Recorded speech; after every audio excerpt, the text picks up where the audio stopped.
Existem aspectos também relacionados à reatividade, para os quais é importante demais eu conhecer a geometria molecular.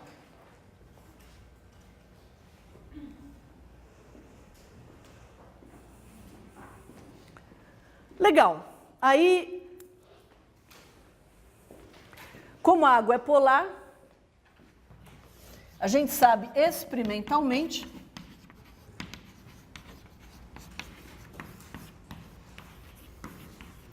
que o momento dipolar é diferente de zero e, portanto, a água tem que ser angular. Mas qual vai ser a geometria da água? Existe outra possibilidade?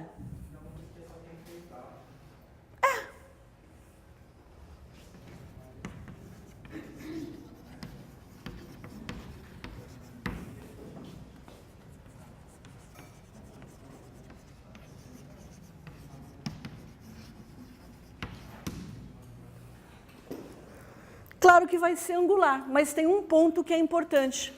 Na verdade, tem um ponto que é tão importante que vai ajudar a gente a entender depois um pouquinho melhor as diferenças entre dois modelos que nós usamos hoje em dia para explicar o comportamento, para explicar as propriedades da ligação covalente, que é a teoria da ligação de valência e a teoria dos orbitais moleculares. Para a gente chegar na teoria da ligação de valência, para a gente chegar na teoria dos orbitais moleculares, depois dessa primeira parte aqui, que é bastante, que lida bastante com conceitos experimentais, a gente vai ter que discutir um pouquinho da teoria quântica que descreve a matéria. Mas a gente vai discutir de uma forma qualitativa, tá certo? Então, que a molécula de água vai ser angular? Ótimo, ela tem que ser angular.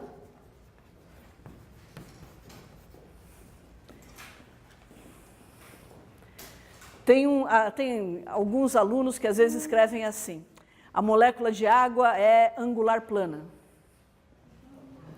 E aí eu me pergunto, 3 pontos podem descrever alguma coisa que não seja um plano? Cada átomo é um ponto num plano, né? Então 3 átomos só descrevem um plano. Então, se é angular, é óbvio que tem que ser plana, tá? Mas a questão é, qual é o ângulo?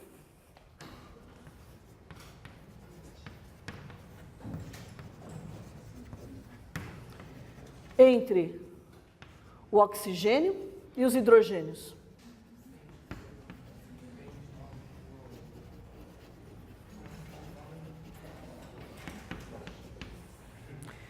A princípio eu posso ter qualquer valor, né?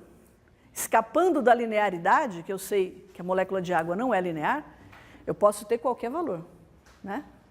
Posso ir fechando, posso ter qualquer valor.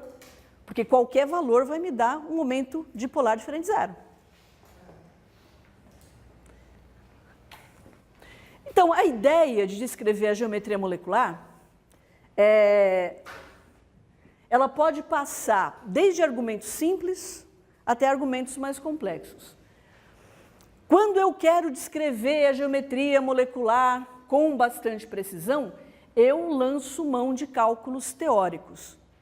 A gente tem hoje programas, né, que a gente roda até em notebooks, né, mas que são bastante sofisticados, que não partem de nenhum parâmetro, que usam informações que a gente chama de ab initio, informações teóricas, para simular a geometria molecular, para simular a distribuição eletrônica.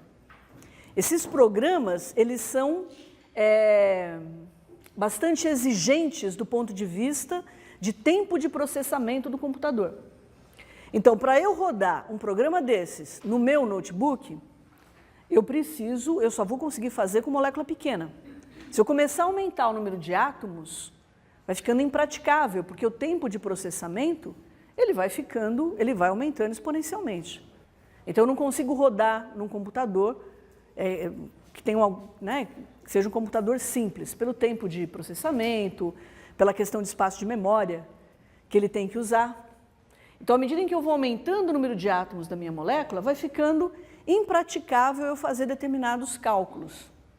Mas para a geometria molecular, a gente fala que é uma propriedade do estado eletrônico fundamental. Os elétrons estão na menor energia que eles podem ter. E propriedades de estado fundamental, algumas delas pelo menos, como a geometria, eu posso calcular, eu não preciso usar um método ab initio de cálculo. Eu posso usar um método que a gente chama de semi-empírico.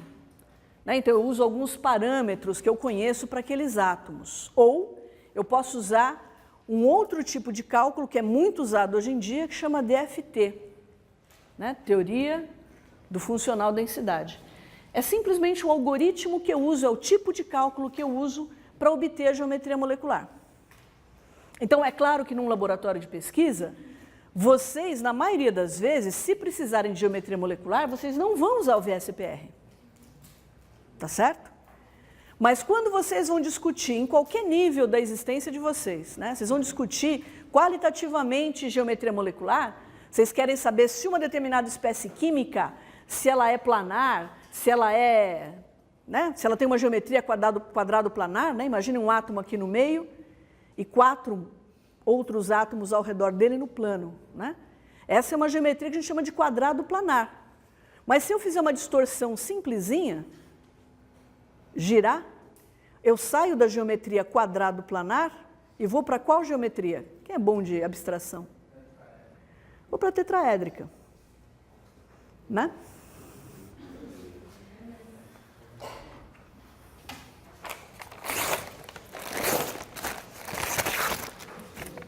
Eu não estou tendo um ataque de raiva, calma. Vou fazer uma coisa simples aqui para a gente visualizar. Ou mais ou menos simples.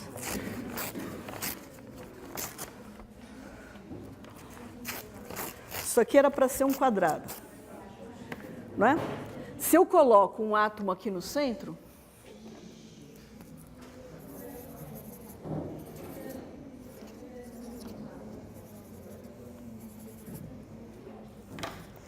eu tenho um átomo aqui no centro e um átomo em cada vértice desse quadrado. Isso aqui é uma geometria quadrado planar, porque é plana.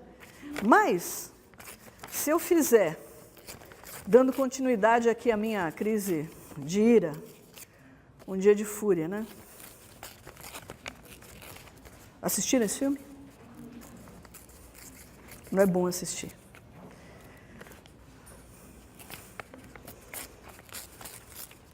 Só estou tirando esse excesso de papel aqui em volta.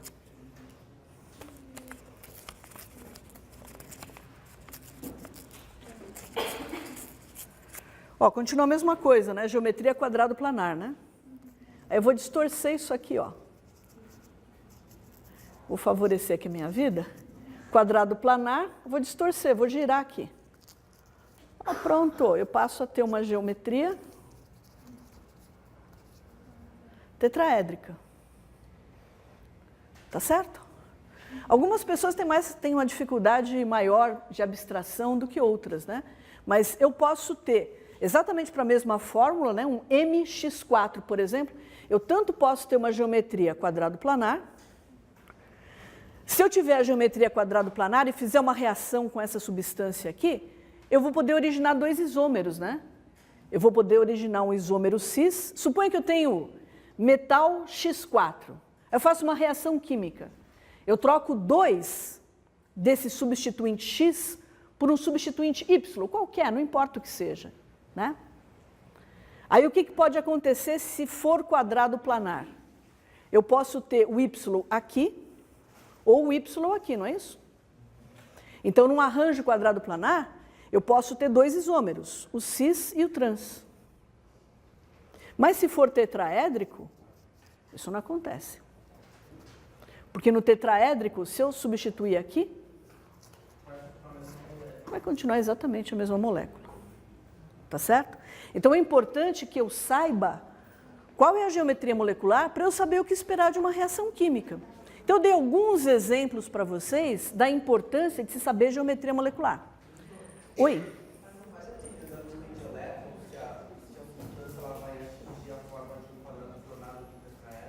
É o que a gente vai ver, Durval. O que a gente vai ver no próximo minuto e meio. Tá? Então, Convenci vocês que a geometria molecular é importante? É importante, é muito importante. Como a gente prevê, como é que a gente pode prever geometria molecular sem precisar lançar mão de programas de computação, métodos sofisticados? Inclusive porque quanto mais sofisticado o método for, mais isolado ele tem que imaginar que aquela molécula está, não é?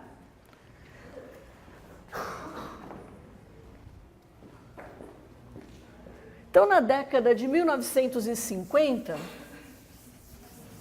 um químico teórico chamado Gillespie, ele propôs esse modelinho, que é o modelinho VS-EPR, que muitos de vocês, não todos, porque nem todo mundo tem isso no ensino médio, que alguns de vocês já aprenderam. VS-EPR quer dizer valence, shell, electron, pair, repulsion.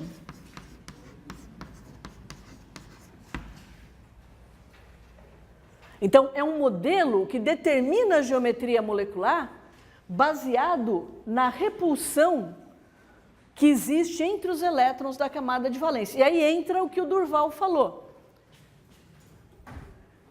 Esse modelo, ele é extremamente simples. Extremamente simples. Quando nós fazemos a distribuição eletrônica,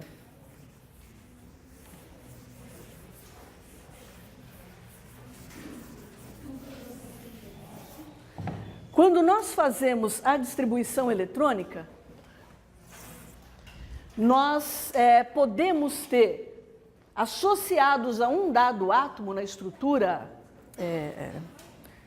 na distribuição que a gente faz, nós podemos ter associados a ele pares isolados de elétrons ou pares compartilhados. Então, a ligação covalente, ela envolve o compartilhamento de elétrons. Isso todos vocês sabem. O que quer dizer que se eu for olhar a região entre dois átomos, eu vou ter uma nuvem eletrônica, e nessa nuvem eletrônica eu vou ter contribuição tanto de um átomo quanto do outro átomo, né? Qual é o primeiro contato que vocês lembram com esse tipo de descrição de ligação química? Vocês lembram? Primeiro contato? Onde é que vocês viram isso pela primeira vez? Compartilhamento de elétron. Oi? Não, mas quando vocês viram pela primeira vez isso? No fundamental, certamente. Aí o que vocês faziam? Vocês pegavam a estrutura, vocês pegavam a fórmula do elemento e faziam o quê? Pontinhos ou cruzinhas ou bolinhas, não era? Não é isso que vocês faziam? Eu aprendi isso no ensino fundamental. Também?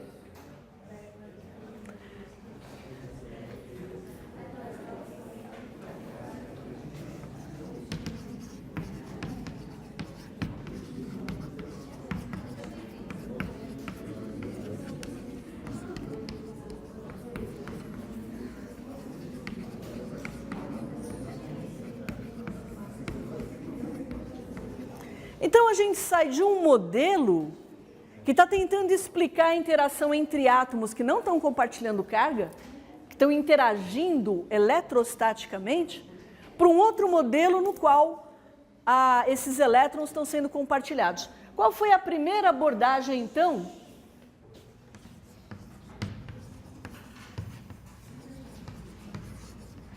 Qual a primeira abordagem, então, que vocês têm sobre isso, a primeira que foi oferecido para vocês sobre isso? No caso da água, que é o que a gente está fazendo, né? Pode ser que não tenham dado esse nome para vocês, mas a gente tem que fazer as estruturas de Lewis. Para nós fazermos as estruturas de Lewis, a gente precisa das fórmulas e dos elétrons de valência. Então, foi isso que vocês fizeram lá no primeiro contato com a ligação covalente, né? Então, vocês desenhavam a estrutura molecular. Hidrogênio é sempre terminal, oxigênio, nesse caso, ele vai ser central, não necessariamente o oxigênio é central. Um ótimo exemplo que nós vimos hoje é o íon perclorato, onde os oxigênios são periféricos e o cloro é central. Isso já dá uma dica para a gente que nas estruturas de Lewis, o elemento que é central é o menos eletronegativo.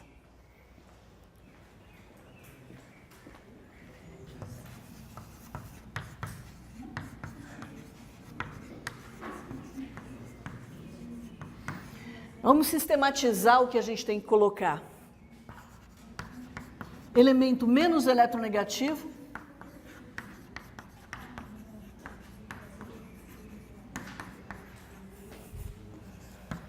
É o central.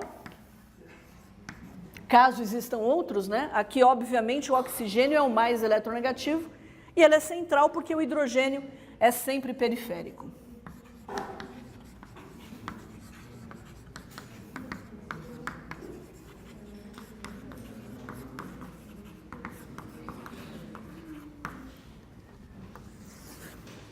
Então, eu vou colocar o oxigênio, o hidrogênio, o hidrogênio. Aí, o que nós fazemos? Aí, nós pegamos e distribuímos. Não foi exatamente isso que vocês aprenderam no ensino fundamental, né? No ensino fundamental, vocês colocavam uma cruzinha, aí colocavam bolinhas. Não era assim? Aí, vocês ligavam os pontos. Não é assim? Então, mesmo que nós façamos a estrutura de Lewis do jeito que vocês aprenderam no ensino fundamental, ainda assim dá para ver, olha que interessante, que o oxigênio ele tem elétrons desemparelhados. O hidrogênio nunca vai ter elétron desemparelhado, mas o oxigênio sempre vai ter elétron desemparelhado. E aqui tem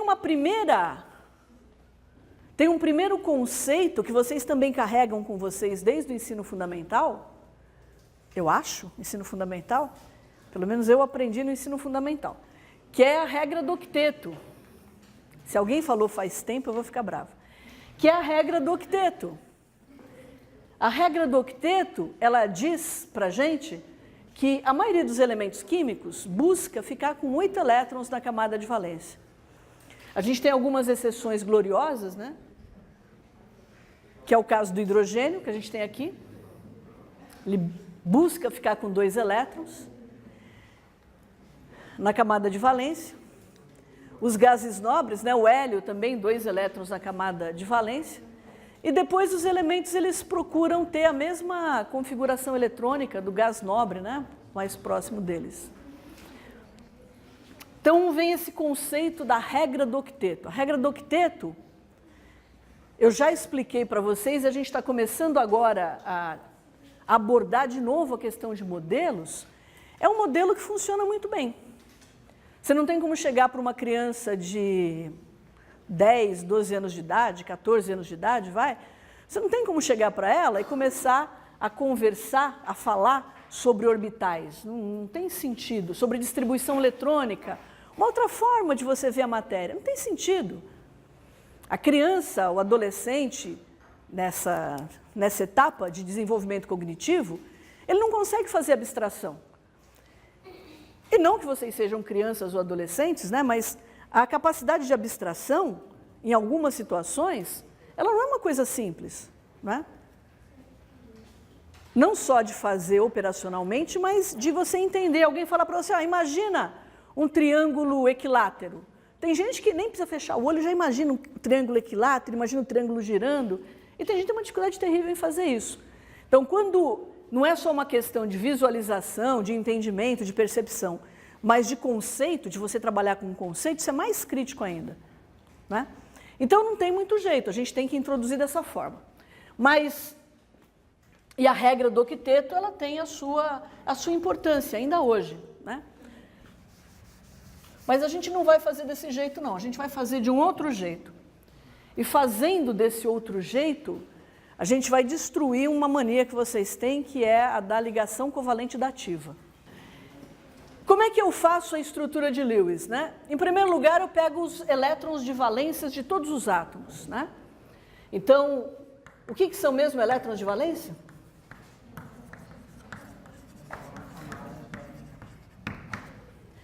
Para o químico, de uma maneira geral, do ponto de vista da reatividade, a gente sempre, numa primeira abordagem, pega os elétrons ou considera os elétrons mais externos, que são os elétrons da camada de valência. Camada de valência, essa camada mais externa, que é a que geralmente, nem sempre, mas geralmente importa para a ligação química. Então, eu tenho 2 átomos de hidrogênio, cada um deles tem um elétron de valência, e tem o átomo de oxigênio, que tem 6 elétrons na camada de valência. O número total de elétrons, 8. Eu vou dividir isso por 2 para fazer os pares eletrônicos. Então, eu tenho 4 pares eletrônicos, que eu vou distribuir aqui nessa molécula. Então, eu sempre vou ligar, vou começar ligando os átomos periféricos ao central. Na molécula de água nem é ridículo, né? Mas, enfim, eu vou ligar os átomos periféricos à central usando um par eletrônico e o que sobrar eu vou colocar como par isolado no átomo central, tá? Então, eu tenho 4 pares, 1, 2. Obviamente, os hidrogênios já estão, né, com a necessidade eletrônica dele satisfeita, né? Cada um passa a ter 2 elétrons, porque esse tracinho representa esse compartilhamento de elétrons. Eu tenho 2 pares ainda para distribuir. Eu vou colocar aqui.